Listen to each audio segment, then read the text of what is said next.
Guys, welcome to my YouTube channel WiFi success classes. Guys, मैं एक बार फिर आपके साथ आपका दोस्त आपका होस्ट लाया हूं एक नया वीडियो लेक्चर, जिसमें आज मैं आपको पढ़ाऊंगा डबल पार्ट्स ऑफ स्पीच से नेक्स्ट टॉपिक। और आज के इस टॉपिक का नाम है past participle. So guys, without wasting the time let's start.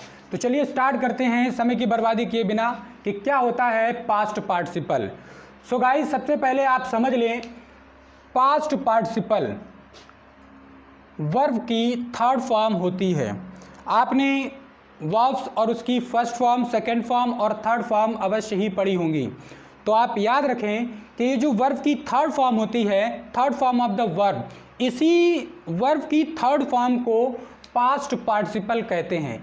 इसलिए मैंने यहाँ पर लिख रखा है, क्या लिखा है, पास्ट पार्टिसिपल बराबर वर्ब की third form, the third form of the verb, यानी कि जो मुख्य क्रिया की जो थर्ड फॉर्म होती है, तृतीय अवस्था होती है, उसी थर्ड फॉर्म को ही पास्ट पार्टिसिपल कहते हैं।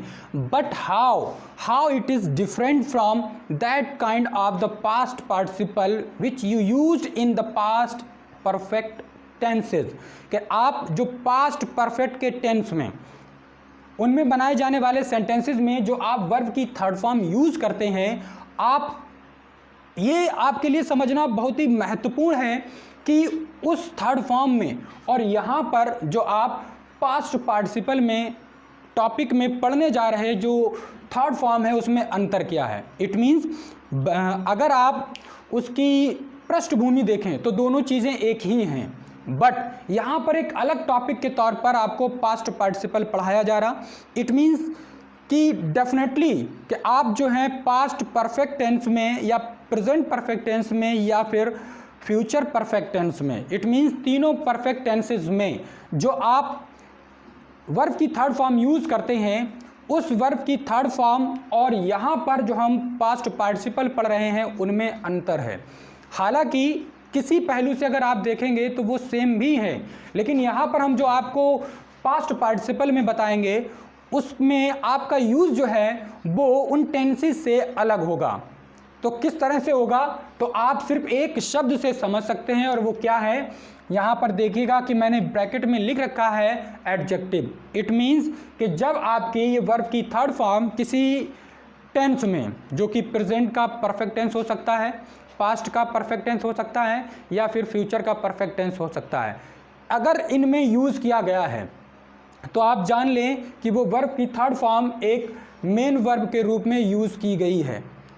बट अगर कोई वर्ब की थर्ड फॉर्म किसी नाउन के साथ यूज़ की गई हो, नाउन के साथ, जैसे अब आप एग्जाम्पल चाहेंगे तो हमने आपके लिए पहले से ही एग्जाम्पल लिख रखे हैं, तो आप याद रखें कि जब कोई वर्ब की थर्ड फॉर्म किसी नाउन के साथ लिखी गई हो या फिर किसी नाउन की विशेषता को बता रही हो, तब ऐसी परिस्थिति में वो वर्ब की थर्ड फॉर्म एक एडजेक्टिव होगी।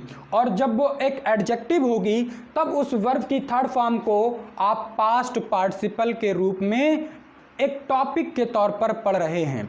अगली बात, चलिए अब हम इन एग्जाम्पल्स में देख लेते हैं कि किस प्रकार से दिया रहेगा। देखिएगा, ये रहा आपके सामने एक नाउन जो कि है चेयर, और इस नाउन के साथ यूज़ किया ब्रोकन, जो कि ब्रेक की थर्ड फॉर्म है।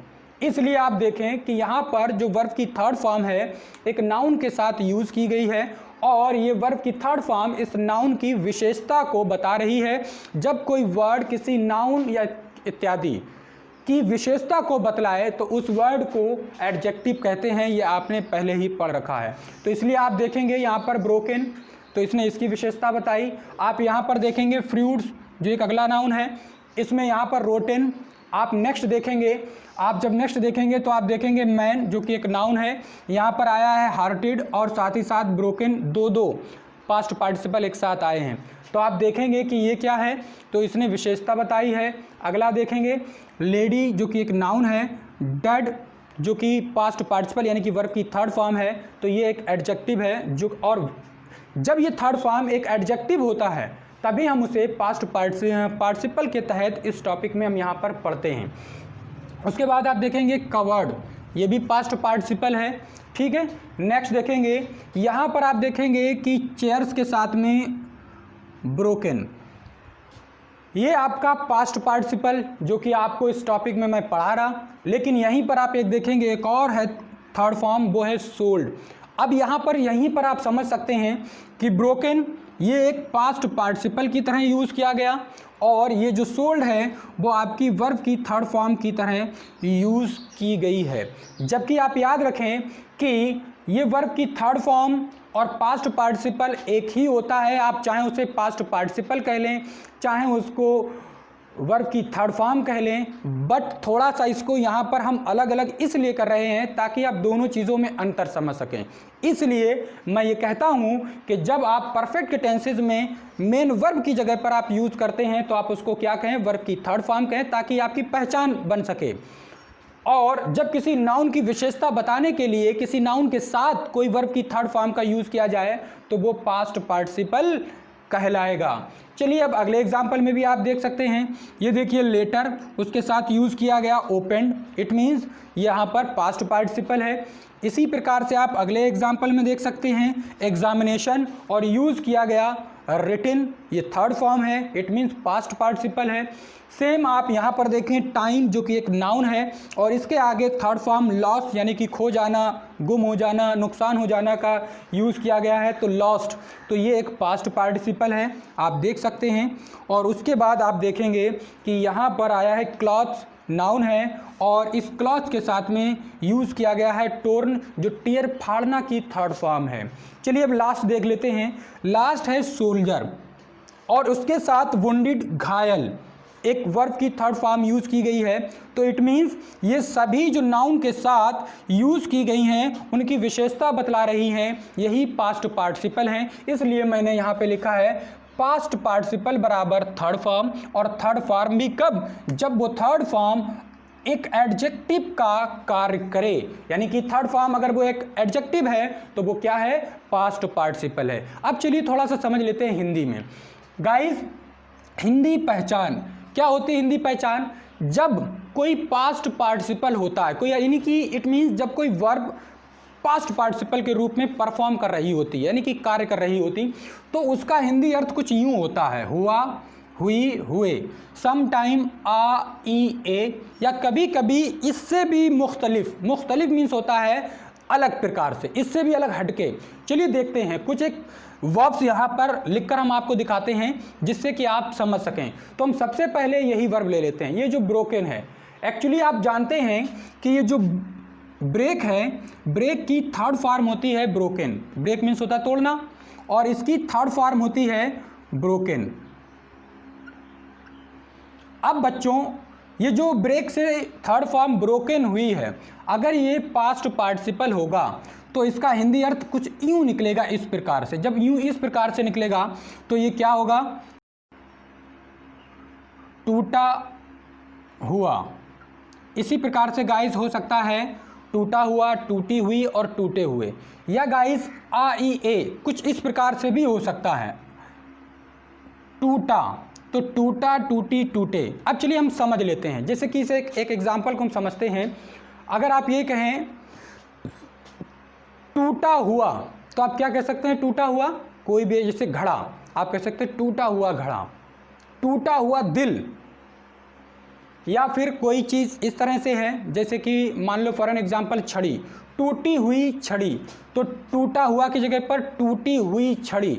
या फिर आप यूं समझें कि कोई इस तरह से है कि प्लूरल में है, टूटे हुए लोग, टूटे हुए लोग, तो इस तरह से टूटा हुआ, टूटी हुई, टूटे हुए।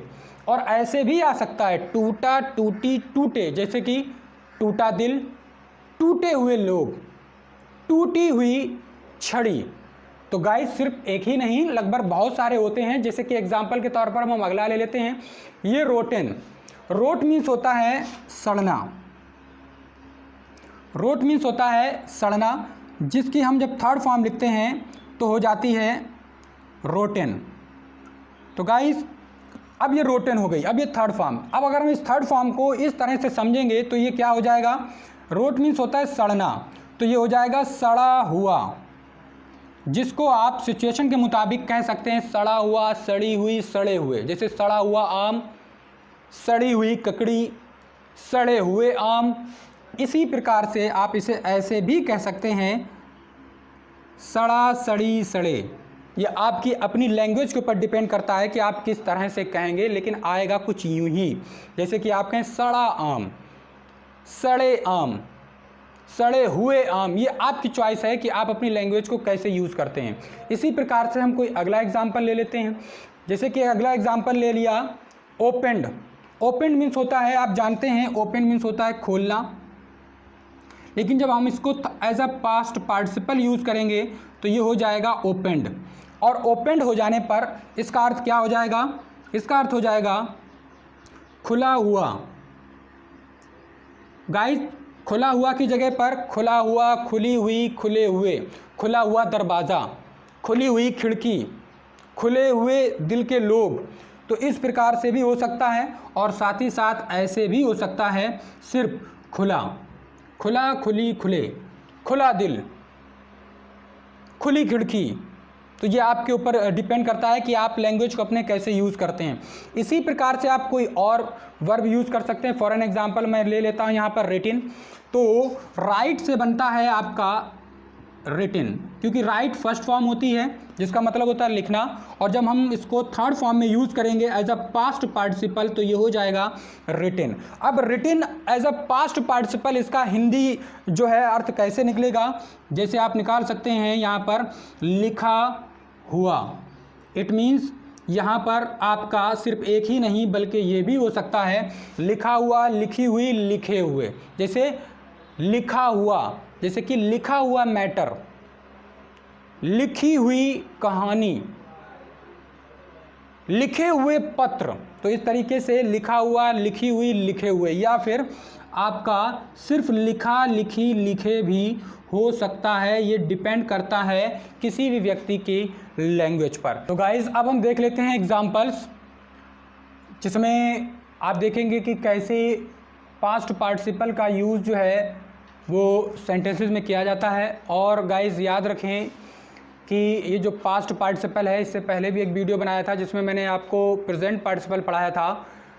ये जितनी भी प्रेजेंट पार्टिसिपल, पास्ट पार्टिसिपल, ये जो है ये सभी स्टोरी बनाने के लिए बहुत ही ज़्यादा महत्वपूर्ण है। अगर आप हिंदी से इंग्लिश या इंग्लिश से हिंदी जब आप स्टोरी क्रिएट करेंगे तो आपको अगर इस प्रकार से present participle, past participle, perfect participle, gerund, infinitive, इन चीज़ों का आपको, जो कि डबल पार्ट्स ऑफ स्पीच के टॉपिक हैं, अगर आपको ज्ञान नहीं होगा तो डेफिनेटली आपको प्रॉब्लम होने वाली है स्टोरी ट्रांसलेशन में। और साथ ही साथ आप जानते हैं बुक रीडिंग या सभी कुछ कम्युनिकेशन में, सभी में इन टॉपिक की बेहद आवश्यकता है।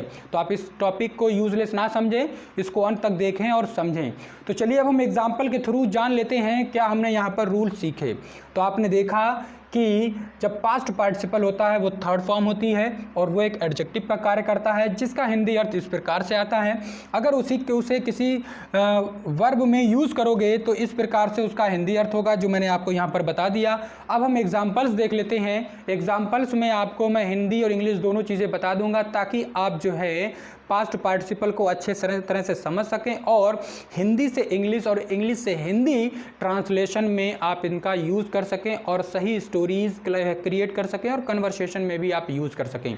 और अगर गाइस, अगर आपने इससे पहले वाली वीडियो प्रेजेंट पार्टिसिपल ना देखी हो तो आप प्लेलिस्ट में जाकर उसको प्रेजेंट पार्टिसिपल को देख लें। और गाइस लाइक करना, शेयर करना ना भूलें। तो देखते हैं गाइस, सबसे पहला एग्जाम्पल है she sent me a broken chair. तो देखिएगा गाइस, यहाँ पर आपका है ब्रोकन चेयर। ब्रोकन, जैसे कि आप यहाँ से समझ सकते हैं, तो ब्रोकन का अर्थ क्या हो गया? टूटा हुआ, टूटी हुई, टूटे हुए। तो क्या है? कुर्सी। तो सिंपल सी बात है कि अगर हम इसको यहाँ पर यूज़ करेंगे तो ब्रोकन चेयर का मतलब हो गया टूटी हुई कुर्सी। तो इसका अर्थ हो गया शी सेंट मी, उसने मुझे भेजी, ब्रोकन चेयर, टूटी हुई कुर्सी, उसने मुझे टूटी हुई कुर्सी भेजी। चलिए अगला देखते हैं। अगला एग्जाम्पल है you have eaten. You have eaten, तुम खा चुके हो। यू हैव ईटन, तुम खा चुके हो। क्या खा चुके हो? देखो, रोटन फ्रूट्स। रोटन सड़े हुए, फ्रूट्स फल। तो इसका पूरा अर्थ हो गया सड़े हुए फल। तो अब आप इस सेंटेंस को कैसे समझेंगे? तुम सड़े हुए फल खा चुके हो। या आप ऐसे भी कह सकते हैं तुमने सड़े हुए फल खा लिए हैं। तो आप देख रहे हैं कितना महत्वपूर्ण है। इनके बिना आप कभी भी कन्वर्सेशन नहीं कर पाएंगे और ना ही स्टोरी ट्रांसलेशन अच्छे से कर पाएंगे। Let's see the next example. अगला एग्जाम्पल है अ ब्रोकन हार्टेड मैन, टूटे हुए दिल वाला। इट मीन जिसका दिल टूटा हुआ होता है वह व्यक्ति टूटे हुए दिल वाला लुक्स देखता है। क्या देखता है? डार्क साइड ऑफ लाइफ, जीवन के एक अंधकार वाले पहलू को। इट मीन्स जीवन में जो बुरे बुरे जो वक्त होती हैं, जो बुरी चीज़ें होती हैं, उसको देखता है। अगले शब्दों में समझें, यहाँ पर कहने का मतलब है कि जो व्यक्ति टूटे हुए दिल वाला होता है, जिसका दिल टूटा हुआ होता है, वो हमेशा जीवन में बुरी बुरी चीज़ों के ऊपर ध्यान करता है। उसे सब कुछ बुरा बुरा दिखाई देता है क्योंकि उसकी मेंटालिटी में ऐसा सेट हो गया होता है। निराश यानी कि निराशावान वो व्यक्ति बन गया होता है। तो आप यहाँ पर देखेंगे कि आपके यहाँ पर ब्रोकन और हार्टेड एक पास्ट पार्टिसिपल की तरह यूज़ किए गए। चलिए अगला देखते हैं। आई सॉ, मैंने देखा। क्या देखा? अ डेड लेडी, एक मृत महिला को। तो देखिए डेड जो कि वर्ब की थर्ड फॉर्म है, पास्ट पार्टिसिपल है। इट मीन मृत, डाई से बना है डेड, मृत, मरा हुआ। तो आप यहाँ पर इन शब्दों में कहेंगे मरी हुई औरत या मरी हुई महिला। कितना खराब लग रहा है। तो आपके लिए क्या बेहतर है? डेड लेडी, मृत महिला, मृत। आप यहाँ पर देखेंगे जब मैंने आपको बताया था कि हुआ, हुई, हुए, आ, ई, ए आता है, लेकिन कभी कभी इससे हटकर भी आपको शब्दों को यूज़ करना पड़ेगा। क्यों? क्योंकि कई बार इन शब्दों के साथ वो शब्द अच्छा नहीं लग रहा होगा। जैसे यहाँ पर आप कह लें, अगर आप ये कहते हैं डेड लेडी, मरी हुई महिला या औरत, तो गंदा सा महसूस होता है। जबकि आप ये कहें मृत महिला, तो ये आपको अच्छा महसूस होगा। तो इसलिए यहाँ पर आप क्या कहें? मृत महिला। कवर्ड, ढकी हुई। तो देखिए कि यहाँ पर दो हैं, ढकी हुई, तो इस प्रकार से आ गया, हुआ, हुई, हुए, ढकी हुई। विद श्राउड मीन्स कफन, यानी कि मैंने एक मृत महिला को देखा जो कि कफन से ढकी हुई थी, उसके ऊपर कफन पड़ा हुआ था। तो ये पास्ट पार्टिसिपल हो गया। Now see the next example. Next example आप देखेंगे, वाई हैव यू सोल्ड, क्यों तुमने बेच दी। यहाँ पर देखिएगा ये जो सोल्ड है ये आपकी वर्ब की थर्ड फॉर्म की तरह यूज किया गया है। और वर्ब की थर्ड फॉर्म जो कि प्रेजेंट परफेक्ट, पास्ट परफेक्ट और फ्यूचर परफेक्ट में यूज़ किया जाता है, तब उसका अर्थ चुका, चुकी, चुके या फिर लिया, दिया, कहा, इस प्रकार से आता है। जो एक जगह यहाँ पर वर्ब की थर्ड फॉर्म है और दूसरी यहाँ पर वर्ब की थर्ड फॉर्म है। याद रहे ये वर्ब की थर्ड फॉर्म परफेक्ट के टेंस होने के कारण यूज़ की गई है, जबकि नाउन के साथ यूज़ की जाने वाली जो वर्ब की थर्ड फॉर्म है ये पास्ट पार्टिसिपल है, जो कि एक एडजेक्टिव है। ये एडजेक्टिव है और ये मेन वर्ब की ही तरह काम कर रही है, जबकि ये एक एडजेक्टिव है। वही चीज़ यहाँ पर ये मेन वर्ब है और जबकि ये जो है ब्रोकन ये एक एडजेक्टिव है। तो हो गया why have you sold broken chair, तुमने टूटी हुई कुर्सियाँ क्यों बेच दी हैं। ब्रोकन चेयर, तुमने टूटी हुई कुर्सियाँ क्यों बेच दी हैं। Now see the next example. She received, यहाँ पर भी देखिए रिसीव्ड सेकेंड फॉर्म है, टेंस के मुताबिक यूज़ किया गया, पास्ट इंडेफिनिट का टेंस है। शी रिसीव्ड, उसे प्राप्त हुआ या उसे मिला। क्या मिला? ओपेंड लेटर, ओपेंड खुला हुआ पत्र, जो कि पहले से ही कोई खोल चुका था, पढ़ चुका था, जबकि पत्र दूसरे का खोलना या पढ़ना नहीं चाहिए, मना है। ओपेंड लेटर, खुला हुआ पत्र। यहाँ पर ऐसा भी हो सकता था बच्चों, देखो यहाँ पर हो सकता था गाइस रेड लेटर, रेड। आप सोच रहे होंगे मैं रेड क्यों पढ़ रहा। Read first form, second form read और third read, read, read, read. लिखने में सेम बट प्रोनाउंसिएशन जो अब आप करेंगे वो अलग होगा, यानी कि उसका जो प्रोनाउंसिएशन होता है first form, second form, third form का अलग होता है, बट रिटिन स्ट्रक्चर में सेम होता है। तो रीड, रेड, रेड। तो यहाँ पर आपको मैं बताया रेड लेटर, रेड लेटर मतलब पठित पत्र, पठित पत्र मतलब जिसे पढ़ा जा चुका है, पढ़ा हुआ पत्र आया, पढ़ना मुझे था लेकिन आपने उसको खोल लिया, तो ओपेंड लेटर, खुला हुआ पत्र, सील उसकी टूटी हुई थी। और दूसरा रेड लेटर, आपने पढ़ लिया, मुझसे पहले पढ़ लिया, तो क्या हो गया रेड लेटर।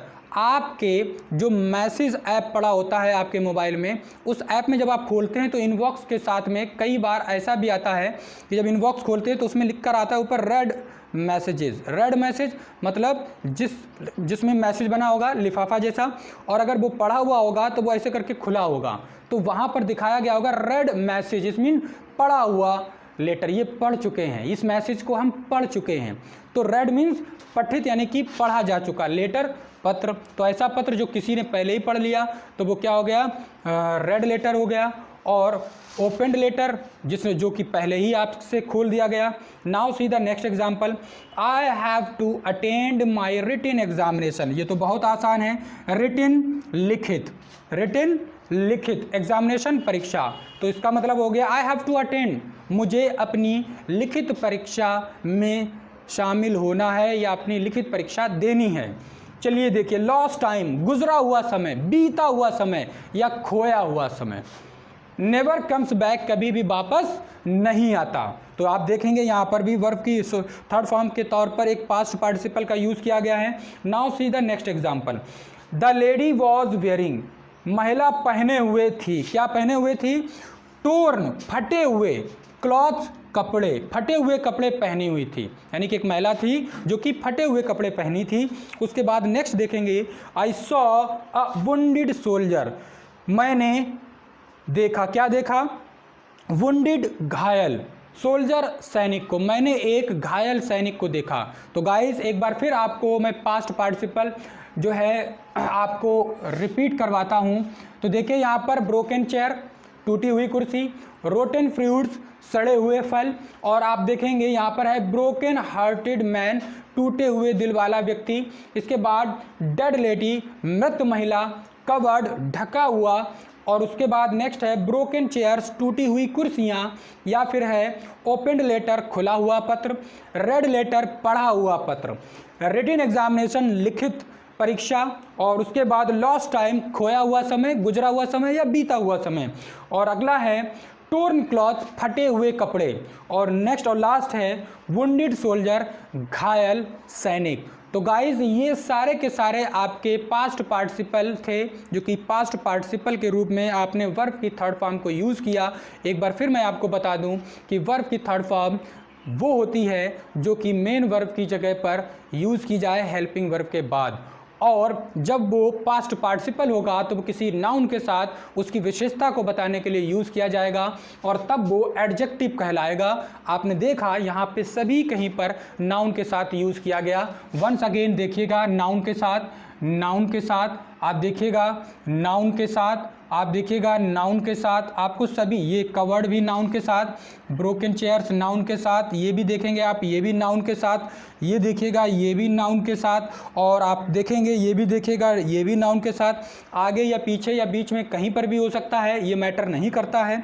और आप देखेंगे टोर्न, ये भी देखेंगे नाउन के साथ, और आप ये देखेंगे नाउन के साथ। तो इसको हम पास्ट पार्टिसिपल कहते हैं। गाइस जब तक कि ये सारे टॉपिक्स आपको नहीं आते, आपको ट्रांसलेशन में हमेशा प्रॉब्लम होती रहेगी, और साथ ही साथ कन्वर्सेशन में भी प्रॉब्लम होती रहेगी।